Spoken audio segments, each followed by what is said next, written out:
Morning students, welcome back to your own YouTube channel exploring education. कैसे हैं आप सब? I hope you are doing great. तो इस वीडियो में हम स्टार्ट करते हैं जो हमारा नेक्स्ट फॉर्म ऑफ मार्केट है। हमने market forms of market start किया था regarding the 11th class micro economics. तो उसी चैप्टर को कंटिन्यू करते हैं और आज हम पढ़ेंगे इस वीडियो में जो फॉर्म्स ऑफ मार्केट है उसमें हमने पहले ही पढ़ा था कि परफेक्ट कॉम्पिटिशन, देन उसके बाद मोनोपोली को कंसिडर किया था। तो उसी को कंटिन्यू करते हैं। जो थर्ड फॉर्म्स ऑफ मार्केट है दैट इज मोनोपोलिस्टिक कॉम्पिटिशन, इसको हम कंटिन्यू करते हैं।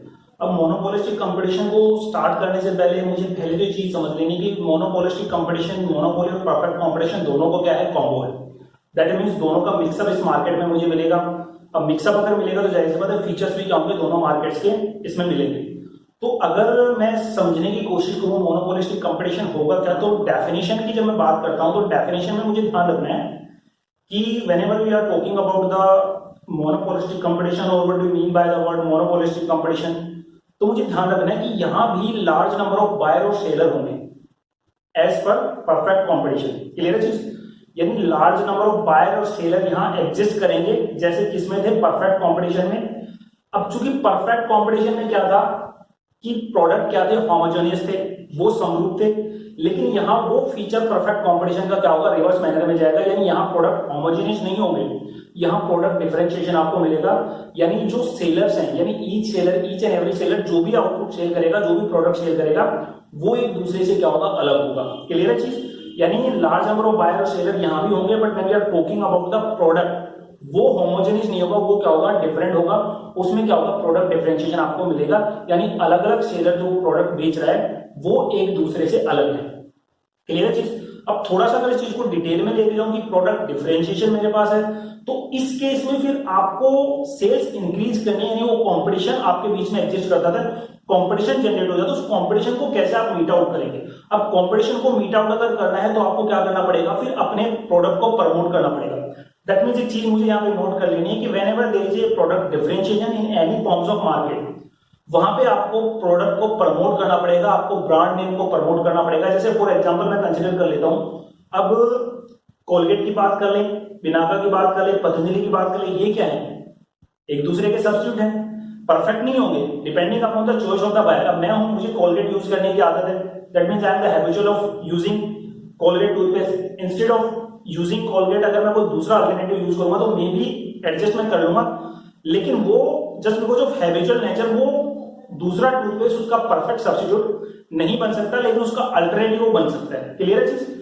तो यहाँ पे जब अब चूंकि हमने बात की है कि यहाँ पे प्रोडक्ट डिफरेंशिएशन होता है, उसको प्रमोट करने के लिए आपको मोनोपोली राइट क्या करना पड़ता है, जनरेट करना पड़ता है। यानी प्रोडक्ट डिफरेंशिएशन आपको एक तरह से थोड़ा बहुत राइट देता है किसका, मोनोपोली का, मोनोपोली राइट का। अब थोड़ा अगर सिंपल सी बात है, मोनोपोली राइट आपको मिला तो जाहिर सी बात है थोड़ा बहुत आपका प्राइस के ऊपर भी क्या होगा, कंट्रोल होगा। लेकिन ये चीज मुझे ध्यान रखनी है कि यहाँ पे प्रोडक्ट को प्रमोट करने के लिए आपको ब्रांड नेम, ये सब चीजें डेवलप करनी पड़ेंगी। यानी सेलिंग कॉस्ट का कंसर्न हम बार बार बात करें, पिछले 2-3 वीडियो में हमने देखा था, उसका कोई ज्यादा खास वेटेज यहाँ पे नहीं रहा पिछले वीडियो में, लेकिन यहाँ पे मुझे कंसिडर करना पड़ेगा कि सेलिंग कॉस्ट अपना रोल यहाँ पे प्ले करेगा। ठीक है, अब बात करते हैं डेफिनेशन। मोनोपोलिस्टिक कंपटीशन का मतलब क्या है यहाँ पे, it is a form of market where there are many seller and buyer of the product. बहुत सारे बायर हैं, बहुत सारे सेलर हैं किसी पर्टिकुलर प्रोडक्ट के, but the product of each seller is different from each other. यानी हर सेलर का जो प्रोडक्ट है वो दूसरे सेलर के प्रोडक्ट से क्या है, अलग है। दैट मींस फिर से रिपीट करूंगा,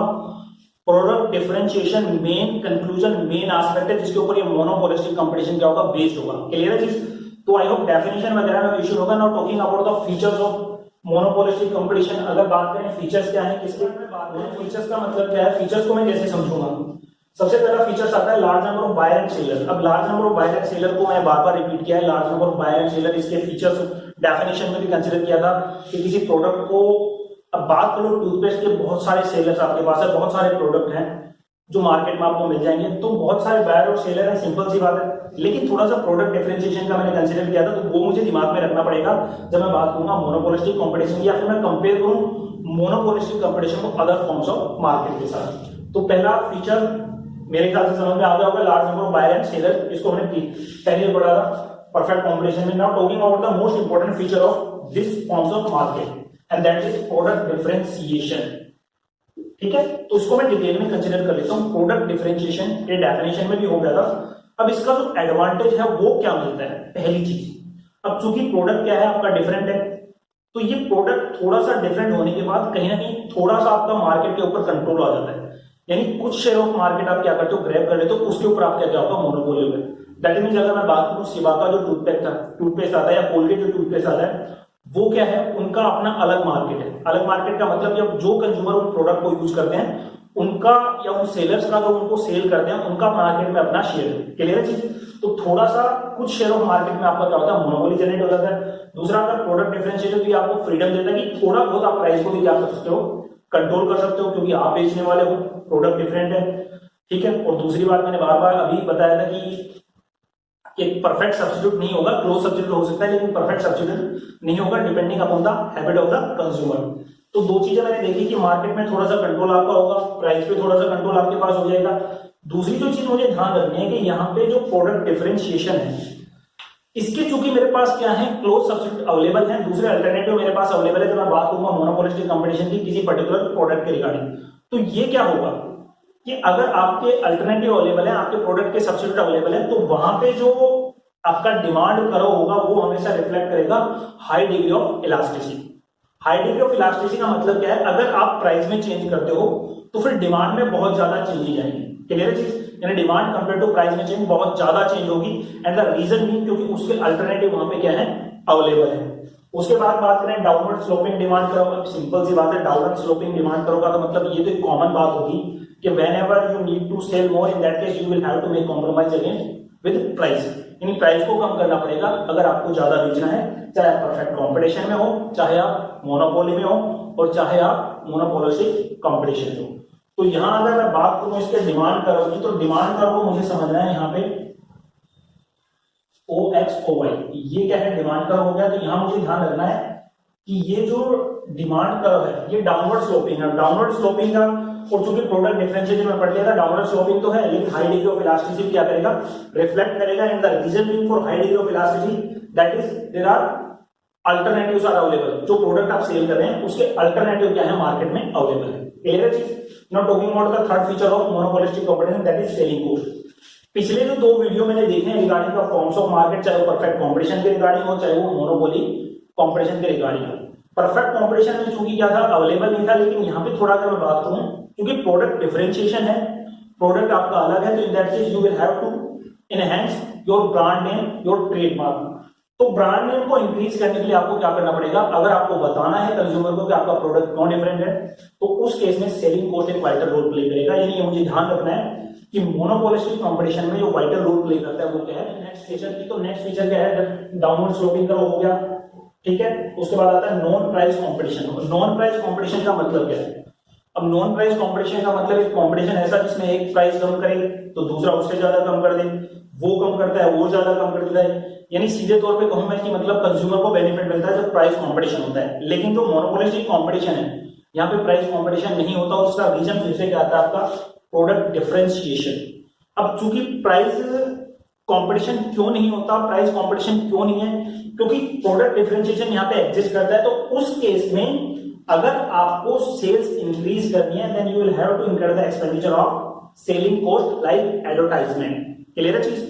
अब आपको एडवर्टाइजमेंट करनी है, आपको ब्रांड नेम को प्रमोट करना है, आपके प्रोडक्ट को प्रमोट करना है, तो उस केस में आपका जो कंपटीशन है आपके अपोनेंट्स के साथ, आपके अपोजिट्स के साथ, वो एक नॉन प्राइस कंपटीशन होगा। उसमें वहां पे प्राइस को लेकर कोई भी कंपटीशन नहीं होगा, क्योंकि प्रोडक्ट डिफरेंशिएशन है और हर सेलर क्या करता है, अपने प्रोडक्ट को प्रमोट करने के लिए ब्रांड नेम, एडवर्टाइजमेंट वगैरह को इस्तेमाल करता है। Now talking about the sixth feature of monopolistic competition, freedom of entry and exit of firm.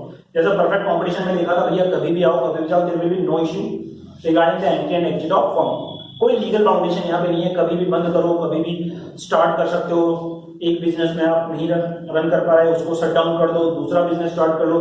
तो entry and exit of firm यहाँ भी क्या है, बिल्कुल फ्री हैंड है। There will be no legal barriers regarding the entry and exit of firm as in the perfect competition. तो क्या हमारा next feature, lack of perfect mobility. और लैक ऑफ परफेक्ट मोबिलिटी का मतलब क्या है, ये आता है किसके रिगार्डिंग, फैक्ट ऑफ प्रोडक्शन के रिगार्डिंग। परफेक्ट कंपटीशन में देखा था भैया परफेक्ट मोबिलिटी थी, तो इनडायरेक्ट वे में कहीं ना कहीं कोस्ट के ऊपर कोई इंपैक्ट नहीं आता था। लेकिन यहाँ पे फैक्ट ऑफ प्रोडक्शन आपको इजीली अवेलेबल नहीं होंगे, और खास तौर पे अगर बात करें किसकी, लेबर की, तो उसको आपको हायर करने के लिए, अगर लेबर आपको रिक्वायर्ड है, under the monopolistic competition, then you will have to make extra expenditure, extra खर्चा आपको करना पड़ेगा। And the reason being lack of perfect mobility, fact of production आपको इजीली अवेलेबल नहीं होंगे।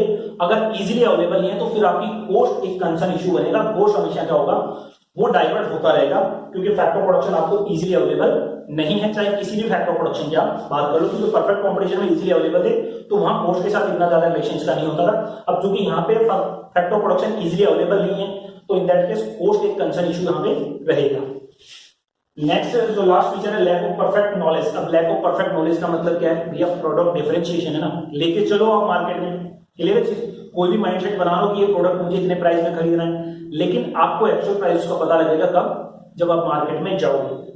अब मार्केट में जाने का मतलब क्या है, देखो क्या होता है, बहुत सारी चीजें अलग होती हैं, किसी की पैकिंग का वेट ज्यादा होता है, किसी की पैकिंग अट्रैक्टिव होती है, ठीक है, किसी के अंदर क्वालिटी होती है, किसी के अंदर कुछ हेल्थ इश्यूज को कंसीडर किया जाता है। तो प्रोडक्ट डिफरेंशिएशन क्या होता है कि प्रोडक्ट डिफरेंशिएशन का इंपैक्ट यहाँ पे भी आता है।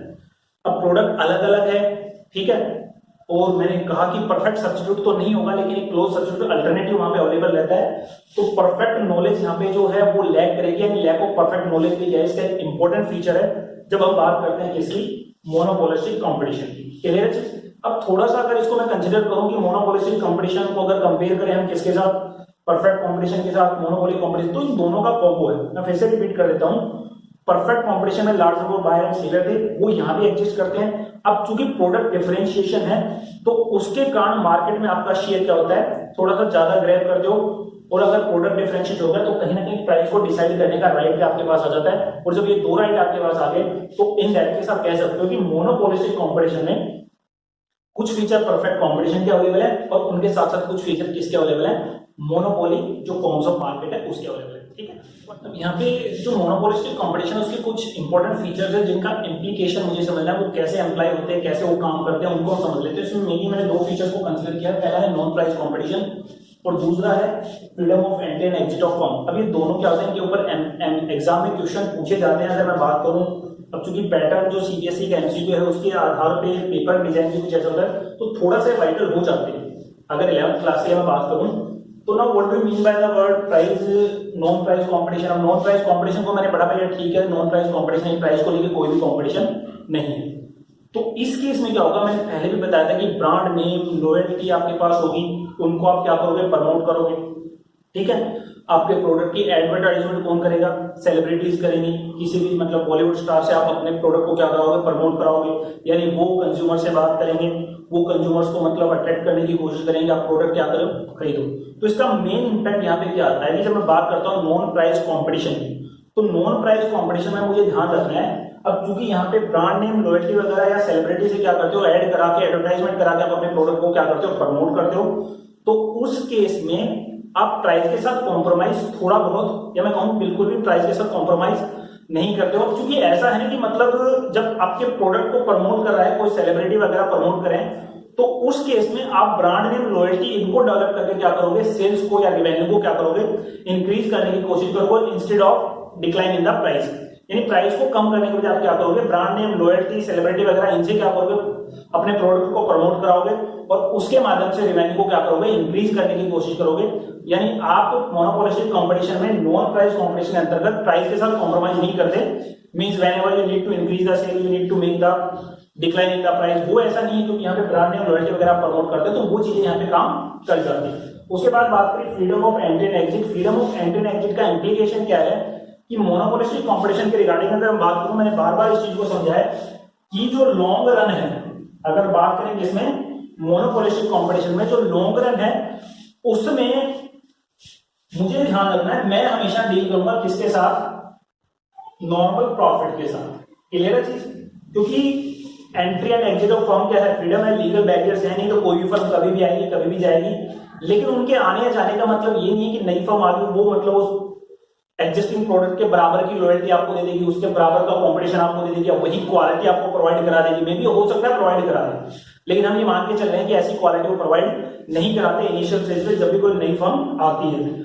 तो उस केस में होगा क्या, जब entry and exit of firm पे कोई बैरियर नहीं है, कोई लीगल बाउंडेशन नहीं है, तो ये इंपैक्ट क्या होगा कि जब भी हम बात करेंगे लॉन्ग रन में, तो लॉन्ग रन में आप केवल किसमें डील करोगे, नॉर्मल प्रॉफिट आप अर्न कर सकते हो। फिर वही कॉमन सेंस की बात आती है कि अगर लॉन्ग रन में बात करो, ज्यादा लंबे समय तक आप ना तो ज्यादा सस्ता बेच सकते हो, ठीक है, और ना ही ज्यादा लंबे समय तक आप ज्यादा महंगा बेच सकते हो। क्लियर? वो तो लैक ऑफ परफेक्ट नॉलेज है यहाँ पे, लेकिन फिर वही बात आती है ना कि अगर आप कंपेयर टू अदर फर्म ज्यादा महंगा बेच रहे हो तो शॉर्ट रन में बेच के काम कर जाएगा, लेकिन जब हम बात करेंगे लॉन्ग रन में तो लॉन्ग रन में वर्क नहीं करेगा।